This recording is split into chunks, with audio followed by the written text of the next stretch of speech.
आदि मारे जाते हैं, हम सब पक्ष में हैं। आज महादेव ऑपरेशन पे मैं धन्यवाद क्यों नहीं दे रहा हूं? आखिरकार इनकाउंटर कल ही क्यों हुआ? इतना ही टेक्नोलॉजी और इन चीजों को सब समझते हैं, तो आखिरकार अध्यक्ष महोदय, पुलवामा में जो गाड़ी में RDX आया, वो गाड़ी आज तक क्यों नहीं पकड़ी गई? आदि मारे जाते हैं, हम सब पक्ष में हैं। आज महादेव ऑपरेशन पे मैं धन्यवाद क्यों नहीं दे रहा हूं? आखिरकार इनकाउंटर कल ही क्यों हुआ? इतना ही टेक्नोलॉजी और इन चीजों को सब समझते हैं, तो आखिरकार अध्यक्ष महोदय, पुलवामा में जो गाड़ी में RDX आया, वो गाड़ी आज तक क्यों नहीं पकड़ी गई? हमें खुशी है इस बात की कि विपक्ष में जो लोग हैं उनको बधाई मिल रही है, लेकिन सत्ता पक्ष के लोग जब बोल के जा रहे हैं तो उनके सदस्य भी उन्हें बधाई नहीं दे रहा कोई। अध्यक्ष महोदय, मैं धन्यवाद देता हूं आपका भी, और क्योंकि मैं उनकी बात सुन रहा था, उनकी बात सुनने से मुझे कुछ याद आया। मैं ये कहना चाहता हूं 2 लाइनों में कि मैं दुनिया को मनाने में लगा हूं। अध्यक्ष महोदय, मैं भारतीय जनता पार्टी के लिए बता रहा हूं ये लाइनें कि मैं दुनिया को मनाने में लगा हूं, मेरा घर मुझसे रूठा जा रहा है। मैं दुनिया को बनाने में लगा हूं, मेरा घर मुझसे रूठा जा रहा है। अध्यक्ष महोदय, बात शुरू करने से पहले मैं सबसे पहले भारत की सेना, उसका आभार, उसका धन्यवाद देना चाहता हूं। दुनिया में साहसी फौजों में गिनती अगर होती है तो हमारी भारत की सेना सबसे आगे दिखाई देगी। उनके पराक्रम पर, उनकी वीरता पर, उनके अदम्य शौर्य पर हमें सबको गर्व है। कोई ऐसा भारतीय नहीं होगा जिसको गर्व ना हो। हमें अपनी फौज पर गर्व है, और हमें इस बात के लिए भी गर्व है कि जब सेना ने अपना ऑपरेशन शुरू किया तो पाकिस्तान के जितने भी टेररिस्ट कैंप थे उन पर अटैक किया गया। न केवल पाकिस्तानी कैंपों को नष्ट किया गया, बल्कि पाकिस्तानी जो एयर बेस है उन तक पहुंच गए, उनको भी नष्ट किया, ध्वस्त किया। और जब हमारी फौज पाकिस्तान को हमेशा हमेशा के लिए एक पाठ पढ़ा सकती थी, एक ऐसा संदेश जाता कि भविष्य में पाकिस्तान कभी ये हिम्मत नहीं जुटा पाता, और ऐसा भी लगा हम लोगों को, क्योंकि अध्यक्ष महोदय, जब हम बड़े बड़े राष्ट्रीय चैनलों को देखते हैं तो उन चैनलों से ये लग रहा था कि कराची हमारा हो गया है, लाहौर हमारा हो गया है। किसी चैनल ने किसी को ये भी बताया कि हमने उनको पकड़ भी लिया है। जो कमेंट्री, जो विजुअल्स थे, वो ऐसा लग रहा था कि अध्यक्ष महोदय अब POK हमारा हो जाएगा। हालांकि सरकार के इंजनों को मैं टकराता हुआ देखता हूं, हो सकता है ये मेरा भ्रम हो, लेकिन POK के मामले में सभी इंजन हमें एक दिखाई देते हैं, और जहां POK पे पहुंचने तक की बात थी, कुछ लोग तो POK पर ये कह रहे थे कि हमारा कब्जा हो जाएगा, 6 महीने का केवल हमें मौका मिल जाए। ये अफसर सरकार आखिरकार पीछे कैसे हट गई, और क्या कारण था कि सरकार को सीज फायर का ऐलान करना पड़ा? अध्यक्ष महोदय, हमें उम्मीद थी कि सरकार सीज फायर करेगी, सरकार ऐलान करेगी, लेकिन इनकी मित्रता बहुत है, बहुत गहरी मित्रता है, और उसका परिणाम यह है कि इन्होंने अपने मित्र से ही कहा कि आप ही सीज फायर अनाउंस कर दीजिए, हमारी कोई जरूरत नहीं है, हम सीज फायर आपसे ही स्वीकार कर लेंगे। आखिरकार किस दबाव में ये सरकार स्वीकार कर रही है? वैसे तो अध्यक्ष महोदय, आज जिस विषय पर बोलने के लिए मैं खड़ा हुआ हूं, दरअसल वो विषय होना ही नहीं चाहिए था। ये दुर्भाग्यपूर्ण है कि आजादी के इतने साल बाद भी ऐसे मुद्दे बने हुए हैं। ये बात अध्यक्ष महोदय पक्ष विपक्ष की नहीं है, देश की सुरक्षा की है, जनता के जीवन और रक्षा की है। हम सब मिलकर के कोई ऐसी नीति रणनीति बनाते क्यों नहीं है जिससे सीमाएं हमेशा हमेशा शांत रहें। लेकिन पहलगांव की घटना ने साबित कर दिया है कि लापरवाही देशवासियों की जान ले सकती है।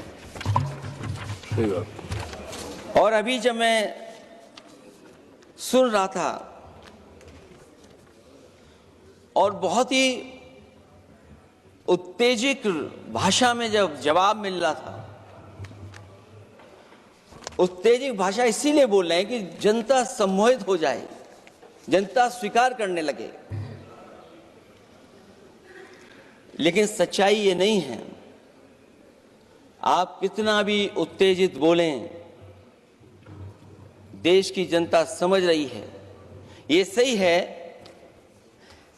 कि जनता के इमोशंस का लाभ आप उठा रहे हैं शासन करने के लिए। जनता का इमोशन का लाभ उठाती है सरकार। मुझे याद है कि जिस दिन पहलगाम हमला हुआ, उस दिन वहां का हर पर्यटक पूछ रहा था, जो पर्यटक पूछ रहे थे कि खतरों के बीच मेरी रक्षा करने वाला कोई वहां क्यों नहीं था। आखिरकार ये सबके मन में सवाल यही है कि जिस समय घटना हुई, आखिरकार उन्हें बचाने वाला कोई क्यों नहीं था। और जो सरकार ये दावा करती है, 370 के बाद ये कहा सरकार ने कि भविष्य में कोई आतंकवादी घटना नहीं होगी, वहां टूरिज्म बढ़ेगा। जितने लोग वहां गए वो सरकार के भरोसे पे गए थे, वो सरकार के आश्वासन पे गए थे। और आखिरकार सिक्योरिटी लैब्स की जिम्मेदारी कौन लेगा? अध्यक्ष महोदय, सबसे बड़ा सवाल यही है कि सिक्योरिटी लैब्स का रिस्पॉन्सिबल कौन होगा, वो जिम्मेदारी कौन लेगा? और ये जो पहलगांव की घटना हमारे इंटेलिजेंस फेलियर की वजह से है। उन्हें मैदान को खुला छोड़ दिया। वो सरकार जानती होगी कि कितना समय लगा होगा फोर्सेस को आने में। आखिरकार वो जिम्मेदारी किसकी है? और फिर सरकार को यह जरूर बताना चाहिए कि सरकार क्या क्या कदम उठा रही है कि भविष्य में ऐसी घटना ना हो। क्योंकि पहलगांव से पहले पुलवामा भी हुई, और पुलवामा में भी यही बात रखी गई थी कि इंटेलिजेंस फेलियर है। उस समय भी किसकी जिम्मेदारी थी इंटेलिजेंस फेलियर की? किसी को नहीं पता। और अगर इंटेलिजेंस फेलियर पहले था तो पहलगांव में भी वही इंटेलिजेंस फेलियर हम लोगों को और पूरी देश की जनता जानती है आखिरकार जिम्मेदारी किसकी बनती है। जो लोग बड़ी बड़ी बातें कर करके चले गए, कम से कम देश के सामने एक सबसे महत्वपूर्ण सवाल, उसका जवाब सरकार की तरफ से आना चाहिए। क्योंकि हमारी सीमा पर जो सुरक्षा है, जो रक्षा करने वाले हमारे सेना के लोग हैं, वो हमारी सीमाएं सुरक्षित रखते हैं। लेकिन हमारे भारत का क्षेत्रफल क्या है, और सरकार को कम से कम ये जानकारी देनी चाहिए सदन को, देश की जनता को, कि जिस समय सरकार में ये भारतीय जनता पार्टी आई है और आज जब हम सदन में चर्चा कर रहे हैं तो हमारे भारत का क्षेत्रफल क्या है। कम से कम क्षेत्रफल पता होना चाहिए, क्योंकि जब हम सवाल पूछते हैं, और जो सवाल पर्यटक पूछ रहे थे कि कुछ ऐसे लोगों को सरकार की ओर से चारों तरफ से चाक चौबंद सुरक्षा घेरा क्यों दिया जाता है, वो जो बाद में ठग साबित होते हैं, जो हमारी रक्षा क्यों नहीं की गई। पहलगाम के दूसरे दिन की जिस तरह की राजनीतिक कार्टून, क्योंकि जिस तरह का लाभ लेना चाहते हैं भारतीय जनता पार्टी के लोग, हम सब ने देखा कि पहलगाम के दूसरे दिन ही जिस तरह का राजनीतिक कार्टून भाजपा के ऑफिशियल हैंडल से पब्लिश किया गया और हमारे द्वारा घोर आपत्ति किए जाने पर हटाया गया, उसने साबित कर दिया कि भाजपा के लोग भी जानते हैं कि दुख की इस घड़ी में उन्होंने देश की भावनाओं के साथ बेहद शर्मनाक खिलवाड़ किया है। भाजपा बताए कि ऐसे संवेदनहीन लोगों के खिलाफ उन्होंने क्या कार्रवाई की है। ये अति गंभीर प्रश्न है कि जिन्होंने अपनों को खोया है उन पर दबाव डालकर के बयान भले बदलवा दिए जाएं, लेकिन भाजपा याद रखें, बयान बदलवाने से सच नहीं बदल जाता है। पहलगांव के शहीद सैनिक की पत्नी द्वारा देश हित में शांति और सौहार्द की अपील करने पर उनसे जिस तरह का दुर्व्यवहार और उपशब्द कहे गए, उससे हर महिला और सच्चा देश प्रेमी बहुत दुखी है, आहत और शर्मिंदा हुआ है। ये सब जानते हैं कि किन लोगों की हरकत थी। इस संदर्भ में और परिप्रेक्ष्य में हमने महिला आयोग को पुरजोर अपील की थी कि वो नारी की गरिमा के विरुद्ध गलत बयानी करने वालों के खिलाफ केवल शाब्दिक औपचारिकताएं न निभाएं और बल्कि सही से कार्रवाई करें, लेकिन उस पर भी कुछ नहीं किया सरकार ने। पहलगाम की पीड़ित महिलाओं के बारे में कहे गए बयान के लिए निंदनीय शब्द से निंदनीय शब्द तक को आपत्ति होगी। नारी वंदन की जगह नारी का अपमान, निंदा और हर संभव शोषण उत्पीड़न करना ही भाजपा का असली चेहरा है, जो बेहद शर्मनाक है। पहलगाम में हुए आतंकवादी हमले के जवाब में एलजी साहब ने कहा कि वो इंटेलिजेंस फेलियर है, लेकिन यह नहीं बताया कि फेलियर क्यों हुआ है। अध्यक्ष महोदय, मैं उम्मीद करता हूं कि सरकार का ये जवाब जरूर आए कि फेलियर क्यों हुआ है।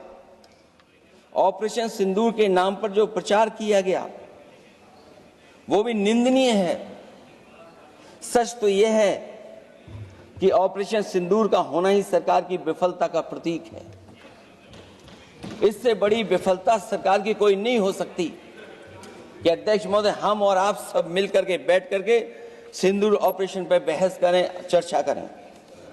ऑपरेशन सिंदूर के दौरान विदेशी लोगों ने दावा किया कि उन्होंने उसे रुकवाया है। ये बात कई बार माननीय सदस्यों की तरफ से आई है कि आखिरकार किसने रुकवाया। हमसे हमारी संप्रभुता खंडित हुई है। संप्रभुता ही स्वतंत्रता की सुनिश्चित करती है। इधर आजादी के अमृत काल का ढिंढोरा पीटा जा रहा है, उधर हमारी इंटीग्रिटी को चुनौती दी जा रही है। देश की विदेश नीति पूरी तरह फेल है। ऑपरेशन सिंदूर और पहलगाम की घटना पर दुनिया के किसी भी देश ने हमारा साथ नहीं दिया। ये हमारी विदेश नीति का संकट काल है। हमारे पड़ोसी देश या तो अतिक्रमण कर रहे हैं या हमारे साथ नहीं खड़े हैं। और अध्यक्ष महोदय, जो हमारे मंत्री जी हैं जिनका क्षेत्र बिल्कुल सीमा पर है, उनसे बेहतर कोई नहीं जानता होगा कि आखिरकार पड़ोसी देश कितना हमारी सीमाओं पर अतिक्रमण कर रहा है। गंभीर नहीं है। समाजवादियों ने हमेशा देश की सरकारों को चिताया है कि असली चुनौती और प्रतिद्वंद्विता किस देश से है, कौन पूर्वोत्तर की सीमाओं में इंक्रोचमेंट कर रहा है। सरकार को ऐसे मामलों में साहस और समझदारी से काम लेना होगा, सीमाओं से समझौता नहीं करना चाहिए। आज सरहदों के साथ देश के कारोबार को भी चुनौती मिल रही है।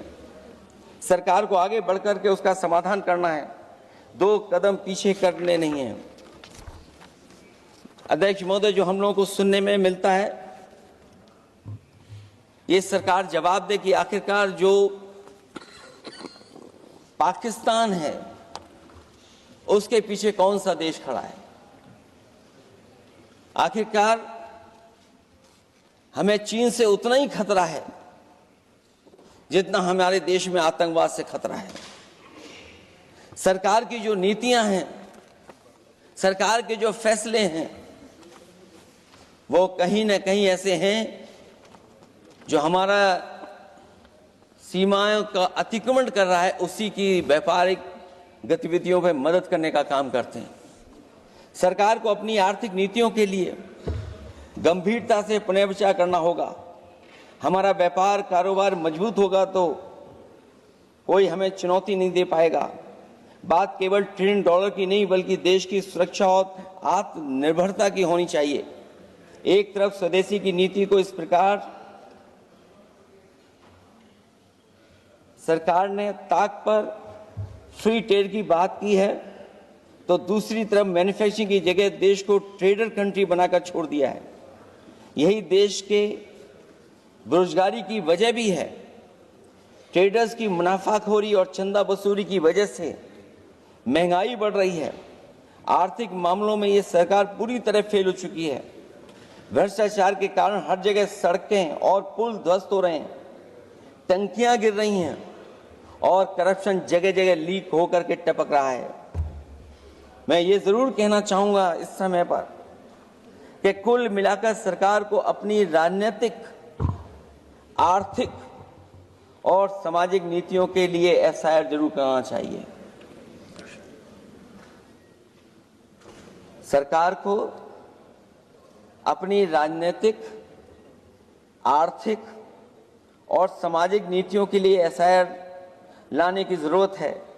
वो हर बार ये कहकर नहीं बच सकती कि चूक हुई है, क्योंकि हर बार सरकार ये कोशिश करती है कि इन घटनाओं से बच जाएं हम, केवल चूक कहकर करके। केवल हमारी सीमाएं जो पाकिस्तान से जुड़ी हैं, वहां तो आतंकवाद का हमेशा खतरा ही रहता है, लेकिन जो दूसरी सीमाएं हमारे देश की जुड़ी हुई हैं, उनसे भी हमारे देश को लगातार खतरा बढ़ता चला रहा है। आज अपनी सीमा की स्थिति गलवान से पहले की स्थिति तक भी नहीं लौटी है। जो पहले स्थिति थी वहां ये सरकार नहीं पहुंच पाई है। वास्तविक में नियंत्रण रेखा के कई क्षेत्रों में महत्वपूर्ण बफर जोन जब भारतीय गश्ती के लिए उपलब्ध नहीं है, तो पूर्वी लद्दाख में अतिरिक्त भारतीय तैनाती जारी है, जिससे सेना को सैनिकों की भारी कमी का सामना करना पड़ रहा है। हमें उम्मीद है कि जब इतने महत्वपूर्ण समय पर बहस हो रही है, तो सरकार अपनी अग्निवीर वाली योजना को वापस लेने का काम करेगी, जिससे कम से कम सेना की कमी, हमें सेना को पूरी की पूरी सेना मिल सके। जनवरी में अपनी वार्षिक प्रेस वार्ता में जब सेना प्रमुख ने से ये पूछा गया, तो उन्होंने जवाब डालते हुए कहा कि गश्ती से जुड़े फैसले अब स्थानीय कमांडरों पर छोड़ दिए गए हैं। जैसे भारत की सीमाओं की पवित्रता अब राजनीतिक नेतृत्व का नहीं बल्कि स्थानीय सेवा अधिकारियों का मामला रह गया है। इस पे भी सरकार को बहुत गंभीरता से सोचना पड़ेगा कि जहां लगातार हमारी सीमाओं का एनक्रोचमेंट हो रहा है। चीन ने भारतीय वाहन निर्माताओं के लिए आवश्यक दुर्लभ खनिजों की आपूर्ति रोक दी है। सुना है कि बुलेट ट्रेन प्रोजेक्ट के लिए सुरंग खोदने वाली मशीनें, डीएपी जैसे उर्वरक और यहां तक कि कई बड़ी कंपनियों की रणनीति के तहत उनकी सप्लाई रोकने का काम किया है। जहां हम एक तरफ आत्मनिर्भर का नारा दे रहे हैं, वहीं हम किस पर निर्भर होते चले जा रहे हैं, ये भी विचार करने का सवाल है। सुनने में आ रहा है कि कुछ महीनों के बाद सरकार बीजिंग में मंत्री अधिकारी सब मिलकर के कोई बहुत बड़ी मीटिंग होने जा रही है। कहीं ऐसा तो नहीं है जो कूटनीतिक भागदौड़ चल रही है, कहीं कोई हमारी कमजोरी तो नहीं उजागर कर रही है। इसलिए जहां हमें पाकिस्तान से खतरा है, उसकी सीमाओं से हमारा आतंकवाद आ रहा है, वहीं जो उसके पीछे खड़ा हुआ देश चीन, उससे भी हमें सावधान रहना पड़ेगा। और अध्यक्ष महोदय, हम सब समाजवादियों ने कई मौकों पर ये बात रखी और कही कि हमारा खतरा पाकिस्तान से नहीं है, हमारा खतरा है चीन से। न केवल वो हमारी जमीन छीन रहा है समय समय पर, बल्कि हमारे बाजार को भी छीनने का काम कर रहा है। इस सरकार को कहीं न कहीं आतंकवाद को और पाकिस्तान को लगाम लगाने के लिए